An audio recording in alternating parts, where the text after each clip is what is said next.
안녕하십니까. 오늘은 의료와 교육 선교의 긍정과 부정이라고 하는 제목으로 강의를 진행할까 합니다. 한국감리교회의 신학과 역사적 전통에 대해서 몇 가지 주된 해석이 있어요. 첫 번째, 한국감리교회는 아펜젤러 전통이다 라고 하면서 교육 선교를 말합니다.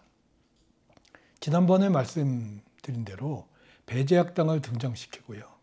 한국감리교회가 학교 사역을 충실히 했기 때문에 민족 지도자들을 길러낸 엘리트 선교라고 하면서 그렇게 해석을 합니다.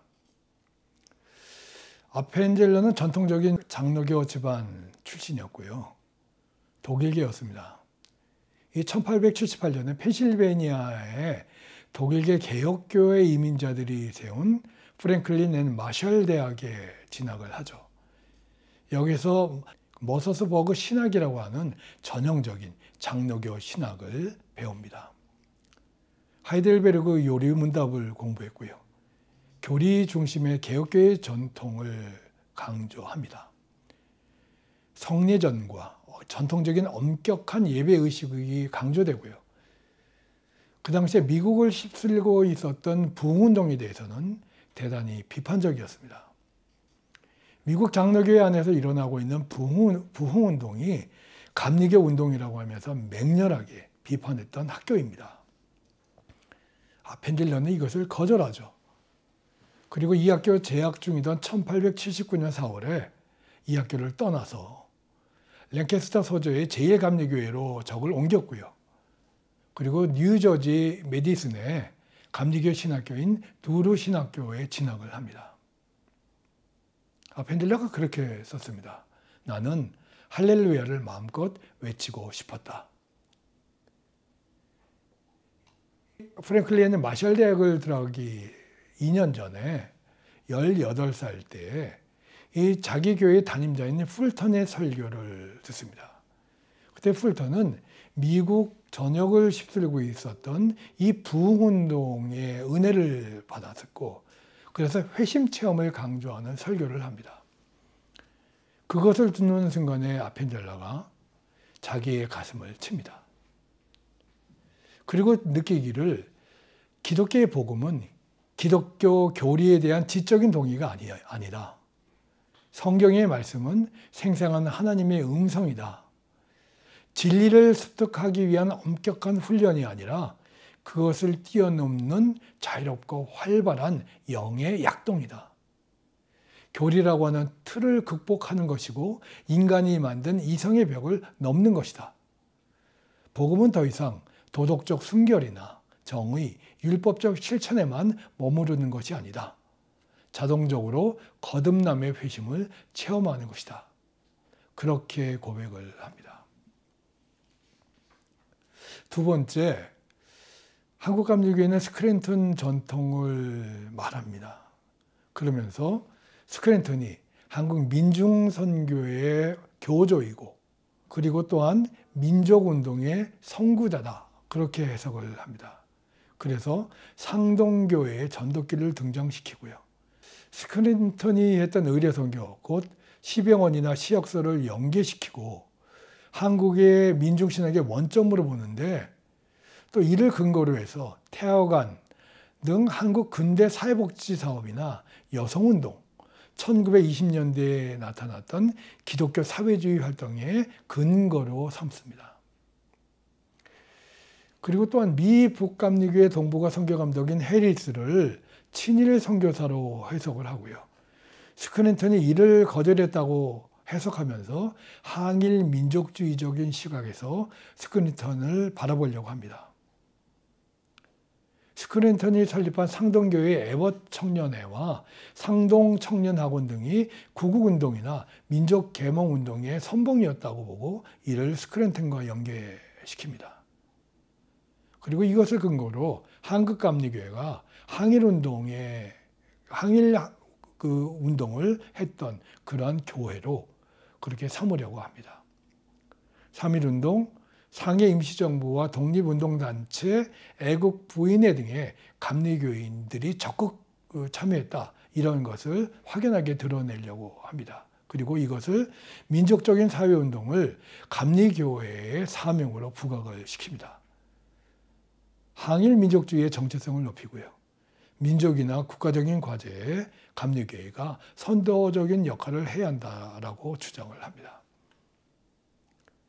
그런데 스크린턴을 살펴보면 제1차 안식년 이후에 스크린턴은 더 이상 민중지향의 선교를 하지 않습니다. 대중지향으로 선교 방식을 바꿨고요. 스크린턴은 에버 청년회가 정치적인 집단이라고 해서 이를 해산을 시킵니다. 세 번째, 한국감리교회는 최병원을 내세웁니다. 아펜젤러의 전도인이었고 기독교의 복음과 동양 전통 종교와의 대화를 통해서 기독교를 변증법적으로 해석했다. 그리고 최병원이 토착신학적인 시도를 했다. 성서와 기독교 신앙 전통과 동양의 문화, 전통을 새롭게 해석을 했다. 그래서 기독교에 대한 오해와 편견을 해석했다라고 그렇게 주장을 합니다.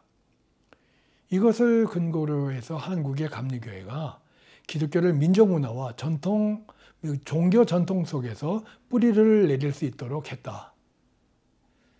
이에 따라서 감리교회 일단의 학자들은 한국 감리교회의 신학을 민족지향의 문화신학, 곧 토착화 신학으로 해석을 합니다. 그리고 1960년 이후의 토착화 주장이 이렇게 이어지죠. 그런데 특별하게 1960년대 토착화 신학은 일본 신학을 섭렵했던 감리교 신학대학 내부의 학자들의 주장이지 감리교회 개교회가 이것을 인정하지는 않습니다. 그리고 최병원의 방점은 기독교에 있지 타종교나 한국의 문화적, 종교적 입장을 내세우지는 않습니다. 어찌됐든 이런 세 가지 해석에 근거해서 한국 감리교회 학자들 대부분은 배재학당이나 예화학당, 배화여학교와 한영서원 등의 교육선교, 그리고 시병원이나 보구여관, 구세병원 등 의료선교를 한국교회의 정체성으로 삼으려고 합니다.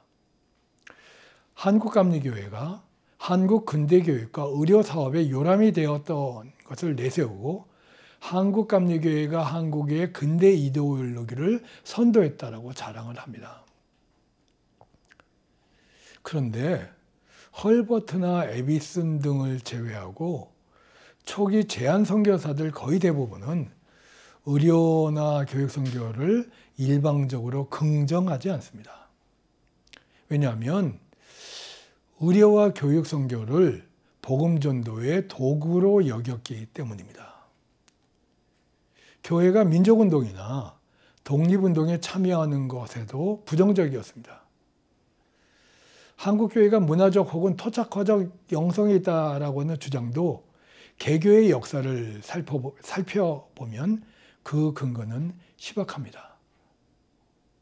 왜냐하면 한국에 왔던 초기 제한 선교사들은 영미 복음주의자들이 대부분이었기 때문에 그렇습니다. 이 선교사들의 입장에서 의료와 교육 선교를 보면 선교사들은 의료와 교육 선교를 접촉점으로 해서 교회를 세우고 복음을 전하려고 했습니다. 병원과 학교는 교회를 세우기 위한 전 단계였고 복음 전파의 최종 중심지는 교회였습니다. 그런데 병원과 학교 사역은 선교사들의 기대와 달리 전개되었고 병원은 은혜를 베푸는 곳이 틀림이 없었지만 영적인 영역이 선교사들의 기대만큼 확대되지는 못했습니다. 학교는 근대 지식을 습득하는 곳이었고 학생들은 기독교 복음을 공부를 했지만 그 관심은 크지 않았습니다. 물론 선교사들은 의료와 교육 사업에 열정을 다했습니다. 복음 전파의 중요한 수단이고 효과적인 접촉점이 되었기 때문에 그랬습니다.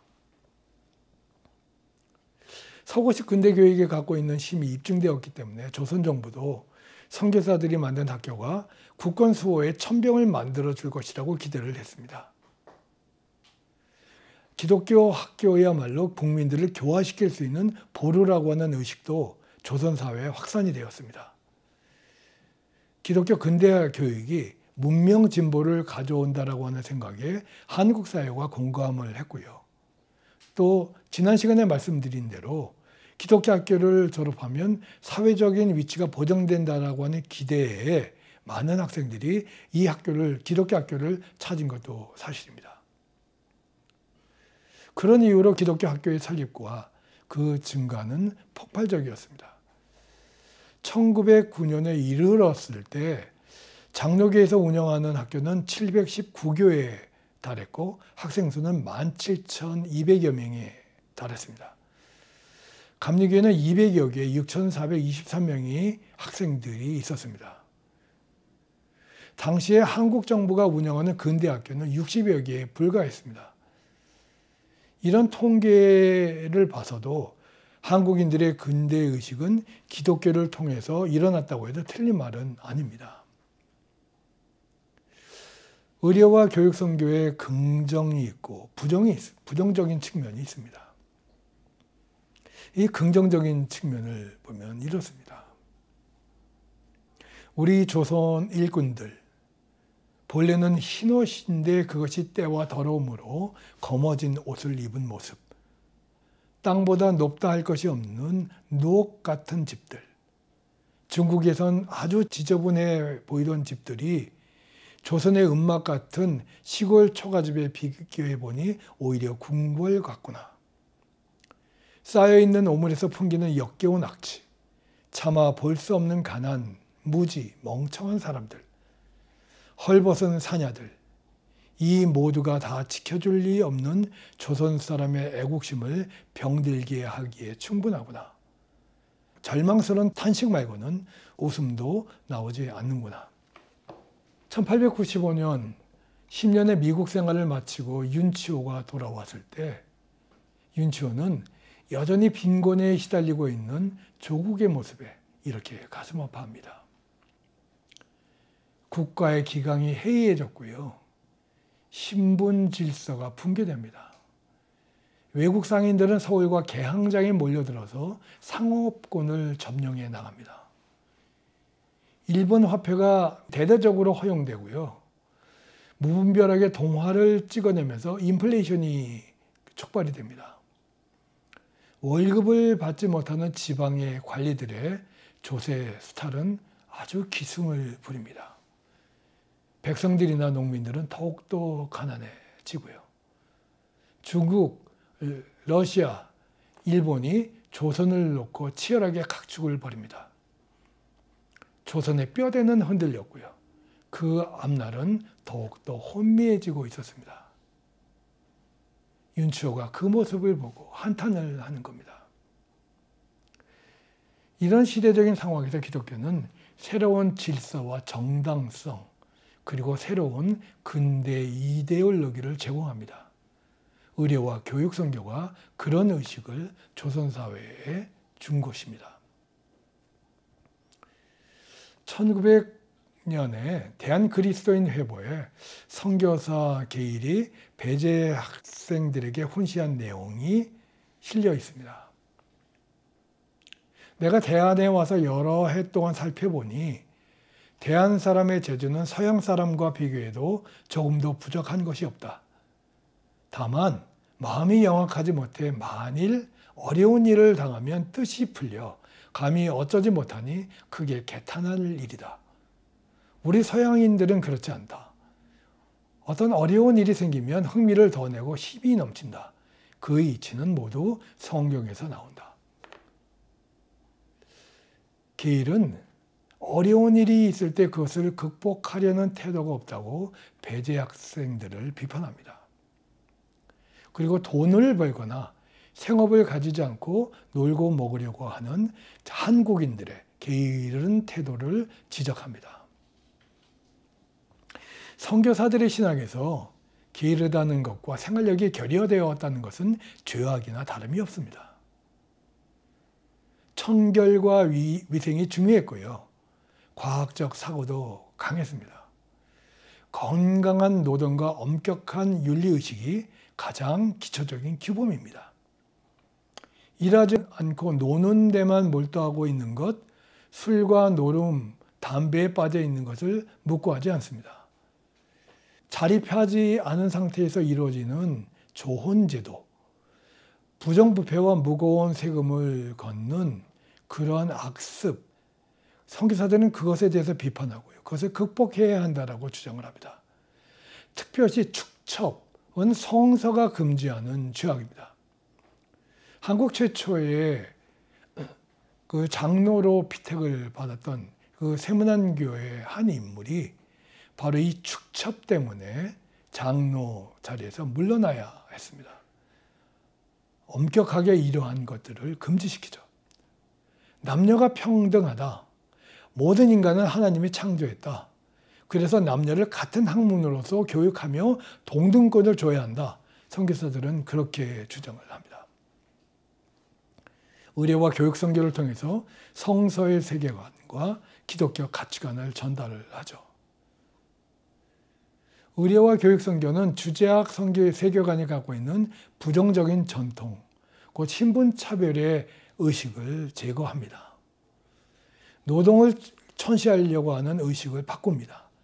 기술을 천시하고요. 과도한 형식주의에 빠져 있고요.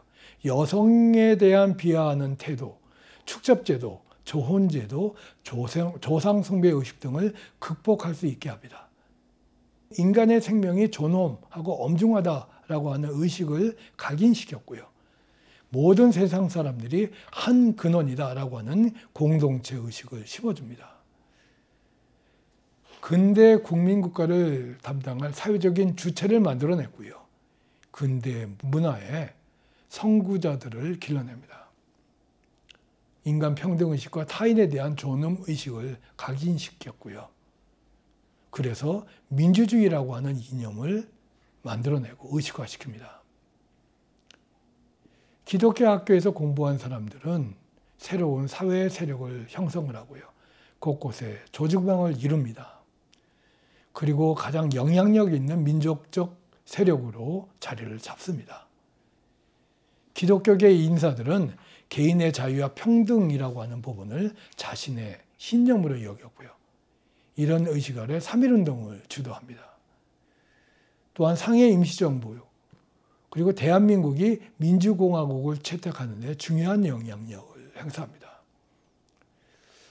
상해 임시정부에 대해서 강의를 할 때 아마 자세히 나올 것인데 1919년 4월 11일 날 상해 임시정부가 10개조의 헌법을 만들어냅니다. 임시정부의 이 10개조의 헌법은 신익희, 조서왕, 춘원, 이강수가 만들어내는데 그 일조가 대한민국은 민주공화제를 채택함입니다. 이것은 제가 연구를 해보니까 이것은 춘원, 이강수의 주장에 의해서 만들어집니다. 그런데 춘원, 이강수가 1917년에 쓴 글에 보면 조선에 야소교가 들어와서 조선에 예수교가 들어와서 했던 공헌이 있는데 그것은 조선사회에 민주주의 의식을 불러일으켰다. 민주주의 의식을 가져다 주었다라고 하는 진술입니다. 28 독립선언서를 춘원 이강수가 썼는데 그 쓴 것이 기독교적인 의식에서 쓴 것이고요.